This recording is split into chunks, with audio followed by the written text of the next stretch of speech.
Hello students, good morning. हमारे आज के इस वीडियो में हम जो है पार्ट 5 मिठाई वाला, जिसके लेखक हैं भगवती प्रसाद वाजपेयी, का अध्ययन करेंगे। इसके पहले की वीडियो में मैंने जो इस पार्ट का भाग 1 जो है समझाया था। आज हम इस वीडियो के माध्यम से भाग 2 का अध्ययन करेंगे। जैसे कि आपको पता है कि अभी कुछ ही दिनों में आपके एग्जाम भी होने वाले हैं, तो एग्जाम में जो प्रश्न जो होते हैं वो ज्यादातर पार्ट के बीच से ही पूछे जाते हैं, है ना। और अभी प्रश्नों का जो तरीका है वो आपके क्या है, टोटल विकल्प वाले हैं, बहुविकल्प वाले हैं। एक विकल्प आपको चूज करना और उसका आंसर देना है। तो उसके लिए क्या होते हैं, छोटे छोटे प्रश्नों को आप तैयार कीजिए बीच बीच से, और ऐसे प्रश्नों को आप जो है उसका आंसर ढूंढकर अच्छे से तैयारी कीजिए, तो आपको ज्यादा मार्क्स मिलने के चांसेस रहेंगे। तो ठीक वैसे ही जो है आज के इस वीडियो में हम जो है इस भाग 2 का अध्ययन करेंगे। और अच्छे से प्रोनाउंसिएशन के बारे में मैंने पहले वीडियो में बताया था कि हमारा जो रीडिंग है वो अच्छा होना चाहिए। हम जो बात कर रहे हैं या कर रहे हैं वो हमें सामने वाले को समझाना है, मतलब अच्छे से उसको समझ में आना चाहिए, तभी हमारा जो प्रोनाउंसिएशन है या हम जो बातें कर रहे हैं वो सही है। उसी तरीके से अगर आप पुस्तक पढ़ रहे हैं और आपका प्रोनाउंसिएशन सही नहीं है, तो आपको उस पुस्तक में लिखी गई बातें समझ में नहीं आएंगी। इसलिए आपका प्रोनाउंसिएशन सबसे फर्स्ट फोकस होना चाहिए, उच्चारण सबसे अच्छी होनी चाहिए, है ना। तो आइए मैं आज इस वीडियो के माध्यम से भाग 2 का अध्ययन करता हूं। आप जो है अपनी बुक सामने रखकर एक एक शब्द को जो है ध्यान से देखिए कि मैं उसका कैसे उच्चारण कर रहा हूं, ठीक है। इसके पहले के भाग में मैंने बताया था, मिठाई वाला भाग 1 में मैंने बताया था कि जिस तरह से एक मिठाई बेचने वाला जो गांव गांव जाकर, गली मोहल्ले जाकर तरह तरह की चीजें बेचता था, तो ऐसा क्यों करता था, उसका कारण मैंने बताया था कि वह अपना परिवार पूरी तरह से खो चुका था। ना तो उसके बीवी थे, ना उसके बच्चे थे, और ना उसका कोई कारोबार था। तो वह जो है गली मोहल्ले में जाकर, गांव गांव जाकर जो है कभी मिठाई बेचता, कभी मुरली बेचता, कभी खिलौने बेचता। ऐसे बेच बेच कर जो है वो अपने आसपास बच्चों को एकत्रित करता, और उन बच्चों को जो है जब वो मुरली देता, मिठाई देता या खिलौने देता, तो बच्चे जो है खुशी के मारे झूमने लगते। तो उनकी खुशी को देखकर जो है उनके बच्चे उनको याद आ जाते थे, अपनापन उनको जो है लगता था। तो इसी कारण वो जो है अपनी जो दिनचर्या है वो इसी में बिताता था, ताकि उनको अपने बच्चे की ज्यादा याद ना आने पाए। तो आइए आज हम देखते हैं इसके भाग 2। आज अपने मकान में मैं बैठी हुई रोहिणी मुरली वाले की सारी बात सुनती रही। आज भी उसने अनुभव किया, बच्चों के साथ इतने प्यार से बातें करने वाला फेरी वाला पहले कभी नहीं आया। फिर वह सौदा भी कैसे सस्ता बेचता है। सौदा मतलब जो उसके द्वारा जो सामान है उसको वह कितने कम कीमत पर बेच देता है। भला आदमी जान पड़ता है, समय की बात है जो बेचारा इस तरह मारा मारा फिरता है, पेट जो ना कराए सो थोड़ा। तो कहने का मतलब उसकी बातों को सुनकर और उसके जो बेचने का जो तरीका है उसको सुनकर वह रोहिणी सोचने लगती है कि भला आदमी जान पड़ता है, बहुत ही सस्ते कीमत पर जो है अपनी चीजों को दे देता है। इसी समय मुरली वाले का क्षीण स्वर दूसरी निकट की गली से सुनाई पड़ा, बच्चों को बहलाने वाला मुरली वाला। रोहिणी इसे सुनकर मन ही मन कहने लगी, और स्वर कैसा मीठा है इसका। बहुत दिनों तक रोहिणी को मुरली वाले का वह मीठा स्वर और उसकी बच्चों के प्रति वे स्नेहसिक्त बातें याद आती रही। महीने के महीने आए और चले गए, फिर मुरली वाला ना आया। धीरे धीरे उसकी स्मृति भी क्षीण हो गई। स्मृति मतलब याद, और क्षीण मतलब होता है कमजोर। 8 महीने बाद सर्दी के दिन थे। रोहिणी स्नान करने मकान की छत पर चढ़कर अजानुलंबित केश राशि सुखा रही थी। अजानुलंबित मतलब कमर से नीचे की जो केश मतलब होते हैं बाल, उसको सुखा रही थी। इसी समय नीचे की गली में सुनाई पड़ा, बच्चों को बहलाने वाला मिठाई वाला। मिठाई वाले का स्वर उसके लिए परिचित था, क्योंकि वह उस आवाज को और भी पहले सुन चुकी थी। झट से रोहिणी नीचे उतर आई। उस समय उसके पति मकान में नहीं थे। हाँ, उनकी वृद्धा दादी थी। रोहिणी उनके निकट आकर बोली, दादी, चुन्नू मुन्नू के लिए मिठाई लेनी है, जरा कमरे में चलकर ठहराओ। मैं उधर कैसे जाऊं, कोई आता ना हो। जरा हटकर मैं चीक की ओट में बैठे रहूंगी। दादी उठकर कमरे में आकर बोली, ए मिठाई वाले, इधर आना। मिठाई वाला निकट आ गया। बोला, कितनी मिठाई दूं? कितनी मिठाई दूं माँ? ये नए तरह की मिठाइयां हैं, रंग बिरंगी, कुछ खट्टी कुछ मीठी, जायकेदार, बड़ी देर तक मुंह में टिकती है, जल्दी नहीं घुलती। जब वो मिठाई वाला उसके पास पहुंचा तो अपनी मिठाई की जो है वो बातें बता रहा कि ये जो है रंग बिरंगी मिठाई है, कुछ खट्टी है, कुछ कुछ मीठी है, कुछ जायकेदार है, बड़ी देर तक मुंह में टिकती है और जल्दी घुलती नहीं है। बच्चे बड़े चाव से चूसते हैं। इन गुणों के सिवा ये खांसी भी दूर करती है। इन गुणों के सिवा ये खांसी भी क्या करती है? दूर करती है। कितनी दूं? चपटी गोल पहलदार गोलियां हैं, पैसे की 16 देता हूं। मतलब 1 पैसे का 16 देता हूं। दादी बोली, 16 तो बहुत कम होती हैं, भला 25 तो देते। तो दादी बोलती है, 16 तो बहुत कम है, भला 25 देते। मिठाई वाला, नहीं दादी, अधिक नहीं दे सकता, इतना भी देता हूं। यह अब मैं तुम्हें क्या, खैर मैं अधिक नहीं दे सकूंगा। रोहिणी दादी के पास ही थी, बोली, दादी, फिर भी काफी सस्ता दे रहा है, 4 पैसे की ले लो, यह पैसे रहे। मिठाई वाला मिठाइयां गिनने लगा। इस तरह से 1 पैसे का उन्होंने कितना दिया? 16। तो 4 पैसे का कितना हो गया? 16 इंटू 4, सॉरी 16 इंटू 4, है ना।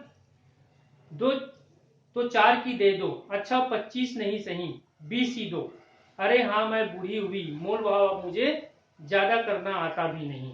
तो दादी जो है पहले अपने बात पर अड़ी हुई थी, पहले 1 पैसे का 25 मांग रही थी, तो अब बोलती है कि 25 की जगह हमें 20 ही दे दो। कहते हुए दादी के पोपले मुंह से जरा सी मुस्कुराहट फूट पड़ी। पोपले मुंह मतलब जिसके मुंह में दांत नहीं होते, जिसका गाल जो है पिचका हुआ रहता है, उसको बोलते हैं पोपले मुंह। तो उसके मुंह से जो है जरा सी मुस्कुराहट फूट पड़ी। रोहिणी ने दादी से कहा, दादी, इससे पूछो तुम इस शहर में और कभी भी आए थे या पहली बार आए हो? यहाँ के निवासी तो तुम नहीं हो। तो रोहिणी जो है पीछे चीख से बोलती है कि दादी, इससे पूछो कि क्या ये शहर में पहले और कभी आया था कि नया है। दादी ने इस कथन को दोहराने की चेष्टा ही की थी कि मिठाई वाले ने उत्तर दिया, पहली बार नहीं, और भी कई बार आ चुका हूँ। तब जो उसके पूछने से पहले से मिठाई वाला बोलता है कि मैं यहाँ पहली बार नहीं आ रहा हूँ, और भी कई बार यहाँ आ चुका हूँ। रोहिणी चीख की आड़ से ही बोली, पहले यही मिठाई बेचते हुए आए थे, और कोई चीज लेकर? मिठाई वाला हर्ष, संयस और विस्मय आदि भावों में डूबकर बोला, इससे पहले मुरली लेकर आया था, और उससे पहले भी खिलौने लेकर। रोहिणी का अनुमान ठीक निकला। अब तो वह उससे और भी कुछ बातें पूछने के लिए अस्थिर हो उठी। रोहिणी का अनुमान जो है, अंदाजा जो है ठीक था। अब वह और भी उससे कुछ बातें करने के लिए उत्सुक हो उठी। वह बोली, इन व्यवसायों में भला तुम्हें क्या मिलता होगा? वह बोलती कि भला इन व्यवसाय में तुमको क्या मिलता होगा? वह बोला, मिलता भला क्या है, यही खाने भर को मिल जाता है, कभी नहीं भी मिलता है, पर हाँ संतोष, धीरज और कभी कभी असीम सुख जरूर मिलता है, और यही मैं चाहता भी हूँ। तब वह मिठाई वाला बोलता है कि कभी कभी इसमें जो है खाने भर को मिलता है, या किसी दिन मिलता भी नहीं है, लेकिन उससे भी बड़ी जो चीज है वो क्या है कि मुझे संतोष, धीरज और कभी कभी असीम सुख जरूर मिलता है। सो कैसे, वह भी बताओ। अब व्यर्थ उन बातों की क्यों चर्चा करूं, उन्हें आप जाने ही दें। उन बातों को सुनकर आपको भी दुख ही होगा। जब इतना बताया है तब और भी बता दो, मैं बहुत उत्सुक हूं, तुम्हारा हर्जा ना होगा, मिठाई मैं और भी ले लूंगी। तब दोनों की बातचीत जो है आगे बढ़ती जाती है और बढ़ते बढ़ते जो है रोहिणी जो है उस बात को जानने की उत्सुक हो जाती है कि वो मिठाई या फेरे वगैरह जो क्यों बेचती है ना। तो वो कहती है कि जब इतना बताया तो और भी बता दो, तुम्हारा कोई नुकसान नहीं होगा, मैं और भी मिठाई ले लूंगी। अतिशय गंभीरता के साथ मिठाई वाले ने कहा, मैं भी अपने नगर का एक प्रतिष्ठित आदमी था। मिठाई वाला कहता है, अपनी बातों को बताता है, पुरानी बातों को। मिठाई वाला कहता है कि मैं भी कभी अपने नगर का एक प्रतिष्ठित मतलब सम्मानित व्यक्ति था। मकान, व्यवसाय, गाड़ी घोड़े, नौकर चाकर सभी कुछ था। मेरे घर में जो है व्यवसाय था मेरा खुद का, गाड़ी घोड़े थे और खुद का नौकर था। स्त्री थी, छोटे छोटे दो बच्चे भी थे, मतलब मेरी पत्नी भी थी और मेरे दो छोटे छोटे बच्चे भी थे। मेरा वह सोने का संसार था। बाहर संपत्ति का वैभव था, भीतर सांसारिक सुख था। मतलब मेरे पास इतना अधिक व्यवसाय था कि मुझे उससे पूरा सुख मिलता था और भीतर मेरा क्या था, सांसारिक सुख था, मतलब मेरा परिवार था। स्त्री सुंदरी थी, मेरा प्राण भी थी, मेरी प्राण भी थी। मेरी जो स्त्री थी बहुत सुंदर थी और वो मेरी प्राण भी थी। बच्चे ऐसे सुंदर थे जैसे सोने के सजीव खिलौने, मेरे बच्चे ऐसे सुंदर थे जैसे सोने के सजीव खिलौने। उनकी अटखेलियों के मारे घर में कोलाहल मचा रहता था। अटखेलियां मतलब बच्चे जो इधर उधर धूम धड़ाका करते हुए खेलते रहते हैं, उसको जो है अटखेलियां कहा गया है।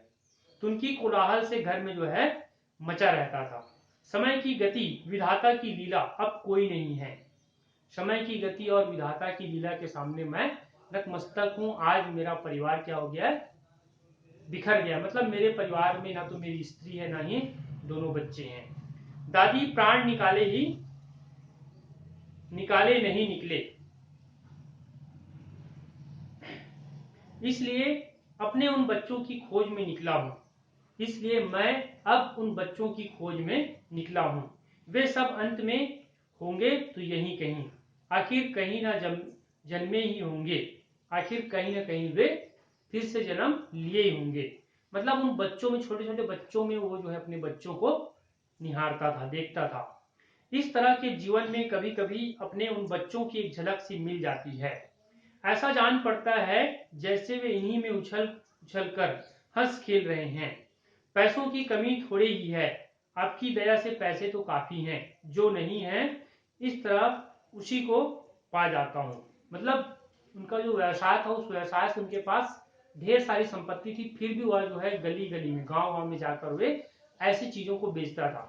क्यों बेचता था, क्योंकि उनको जब उनके सामने जब बच्चे आते थे और उछल कूद करके वो मिठाइयाँ, खिलौने, मुरली जो ले जाता था, तो ऐसे चीजों उनको खुशी से देखकर जो है वो उनके बच्चों को याद करता था। कहने का मतलब उन बच्चों में वे अपने बच्चों को देखता था, तो उसको काफी जो है सुख अनुभव होता था।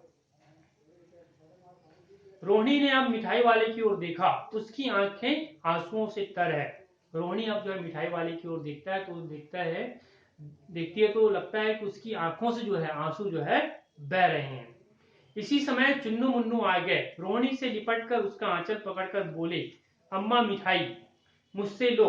यह कहकर तत्काल कागज की दो पुड़ियां मिठाइयों से भरी मिठाई वाले ने चुन्नू मुन्नू को दे दी। तभी जो है चुन्नू मुन्नू जो है बाहर से खेलते हुए अपनी मम्मी के पास आ जाते हैं और बोलते हैं कि मुझे भी मिठाई दो।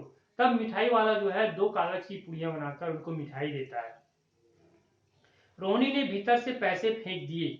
मिठाई वाला ने पेटी उठाई और कहा, अब इस बार ये पैसे न लूंगा। तो मिठाई वाला कहता है कि मैं अब इस बार इनसे पैसे नहीं लूंगा। दादी बोली, अरे अरे ना ना, अपने पैसे लिए जा भाई, अरे अरे ऐसा मत करो, अपने पैसे लिए जाओ। तब तक आगे फिर सुनाई पड़ा उसी प्रकार मादक मृदुल स्वर में बच्चों को बहलाने वाला मिठाई वाला। तो इस तरह से ये भाग दो, मिठाई वाला। हमने देखा कि एक मिठाई वाला वो अपनी दिनचर्या क्यों ऐसा अपनाया हुआ था, क्योंकि उसके जो परिवार थे, उसकी बीवी और उसके जो दो बच्चे थे सुंदर, ऐसे सभी बच्चों को जो है विधाता की जो गति है, या यूं कहिए कि विधाता की जो लीला है, उसके सामने में नतमस्तक होकर उसको छोड़कर चले गए थे। तब वो अपने परिवार को ढूंढते हुए कहीं ना कहीं वो उन बच्चों में अपने परिवार को देखता था। तब उनको जो है काफी अधिक सुख मिलता था, इसलिए वो जो है गांव गांव जाकर गली गली में जो है ऐसे फेरी लगाकर जो है वो मिठाई, खिलौने और मुरली बेचता था और उन बच्चों में वो जो अपनी बच्चों की छवि को निहारता था। ठीक है, तो इस तरह से इस यह भाग 2 खत्म होता है और इस भाग 2 के बाद इसकी प्रश्न अभ्यास भी आपको करने हैं, जो कि मैं आपको व्हाट्सएप के माध्यम से इसके प्रश्न उत्तर आपको दे दूंगा। इसमें कहानी से आगे, कहानी से अनुमान और कल्पना का जो है आप प्रश्न जो है छोड़ देंगे, इसको नहीं करना है, केवल 2 करना है, कहानी से और कहानी से आगे। उसके बाद भाषा की बात को आपको करना है। ठीक है, इस तरह से यह पार्ट आपके कंप्लीट होते हैं और इसके बाद का जो नेक्स्ट वीडियो है मैं आपको जो है एग्जाम के बाद सेंड करूंगा। तब तक के लिए आप अपनी कॉपी को जो है पूरी तरह से कंप्लीट करिए और अपने एग्जाम की अच्छी से तैयारी कीजिए। और अगर किसी भी प्रकार से आपको किसी भी चैप्टर में कोई डाउट रहता है तो आप जो है मेरे नंबर पे कॉल कर सकते हैं। ठीक है, थैंक यू।